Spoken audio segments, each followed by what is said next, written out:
Alright, you're looking at what was the bedroom of a Tahoe Lite.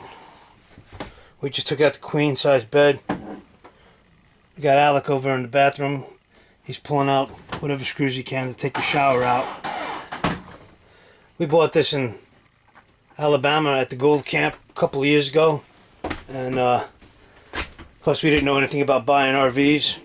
We were lucky, I guess, that it took us back and forth between New Orleans and Alabama about 6-7 times, 7-hour drive, and drove it over to Arizona when we moved over to Surprise.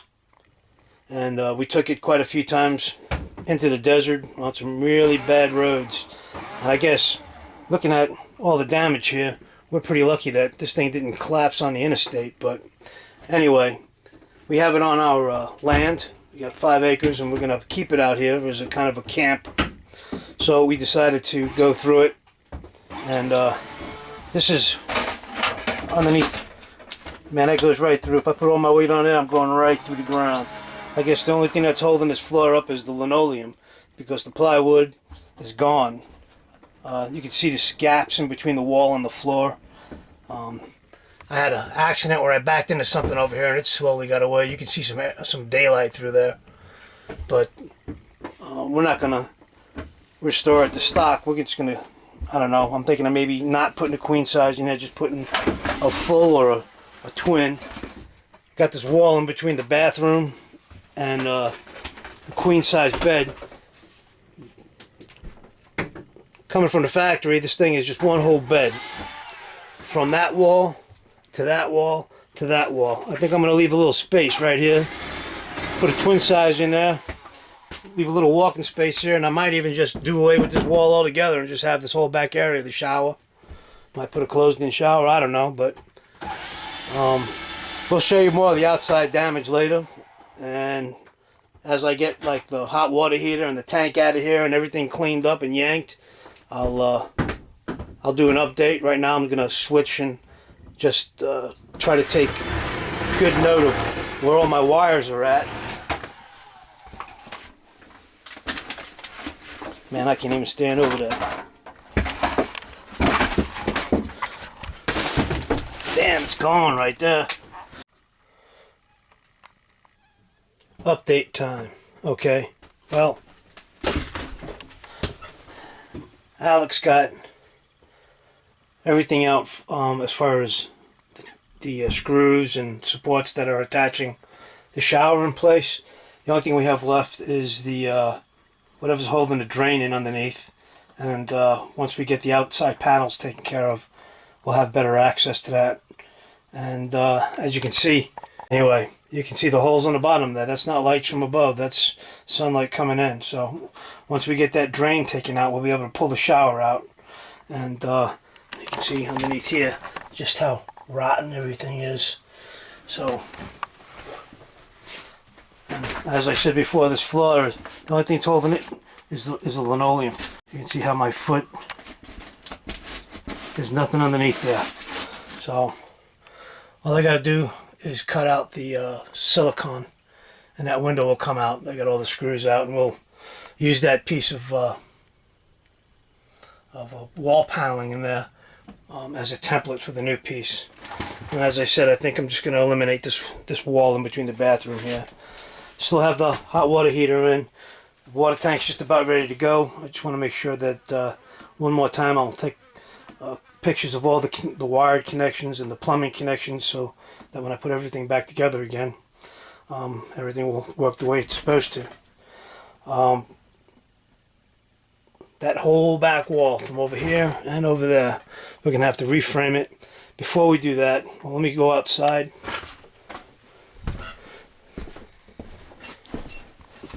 Pretty bad.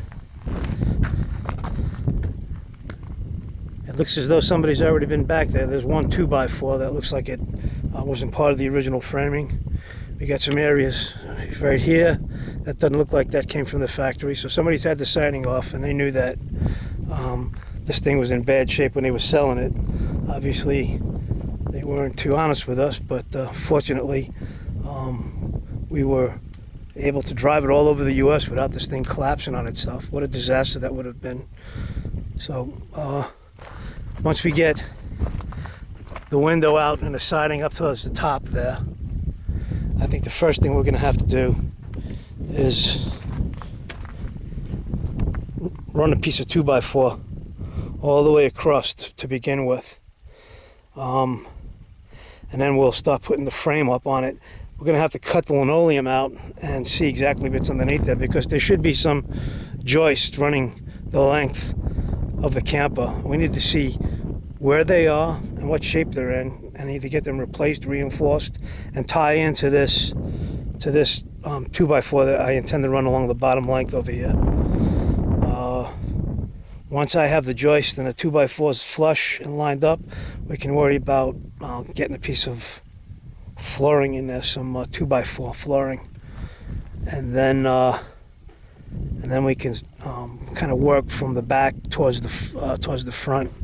Hopefully we'll get to a point where the flow will be solid and I won't have to tear stuff up, especially when I get underneath the refrigerator, the sink, the oven, and the furnace. So anyway, that's where we are right now. Just a glimpse. This is our property. Not all of it, but just 5 acres. But that's enough to make a nice little camp for us. Over in the back, those mountains there, that's the Vulture Mine. So there's some gold around here. Not that I bought this property for anything to do with gold, but it's a nice place to come and hang out. Maybe get a permanent sluice box set up for myself, a nice size, and get a fence around it. It's a work in progress.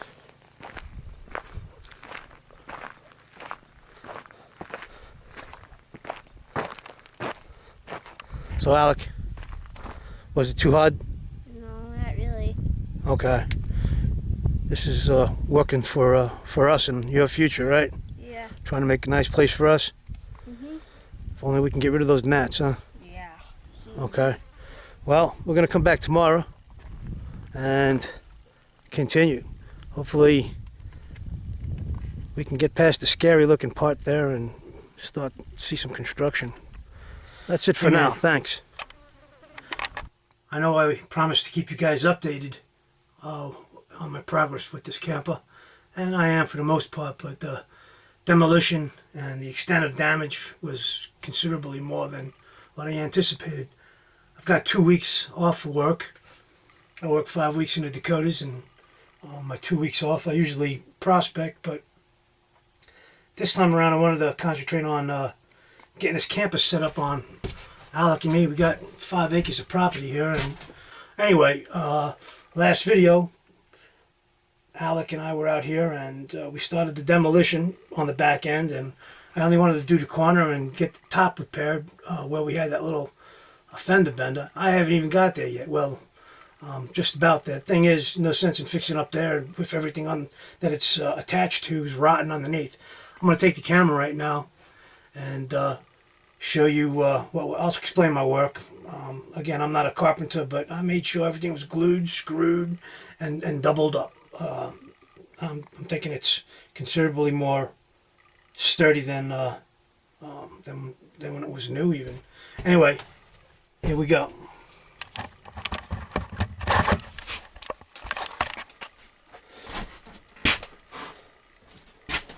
All framed out. From the corner, you can see this line right here.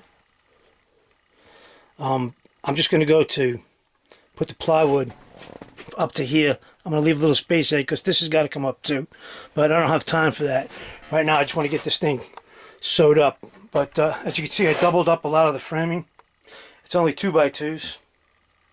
I was considering putting all 2x4s. When you see the doubled up here, that's where the original piece of framing became good. Anything beyond that, like this cut right here, anything beyond that was rotten. When I got here, I could cut, and then I can support it with 2 pieces, and then run it straight to the end of the bumper there. These 2x4s I got going across, that's just something for me to put these this piece of plywood down. You can still see where those little, I don't know, 1x2s, they're rotten right where they met the frame. Well, that's going to have to be cut and then, you know, reinforced, replaced, whatever. As I'm staying in the desert, I'm not going to worry about insulation underneath. Maybe that's a mistake. I don't know. Time's getting away from me, and I just need to get this done. I'm not worried about any 50-degree Dakota winters out here, so, and it's not often I'll be having the air conditioning on. So, anyway, it is what it is. This wall, I started to tear it down because I just wanted to run the plywood straight across. But things are never as easy as they seem. The vent for the black water tank and the gray water tank are in there, and I don't know, the internal components of the original wood are all in beautiful shape. So I'm going to leave them there for the sake of structure, and I'm just going to kind of get it built underneath. So anyway, I'm just about to slide that plywood into place. I got to cut a hole for the gas line to come up to the hot water heater, and then we'll start tacking her down. We'll show you what that looks like here in a little bit.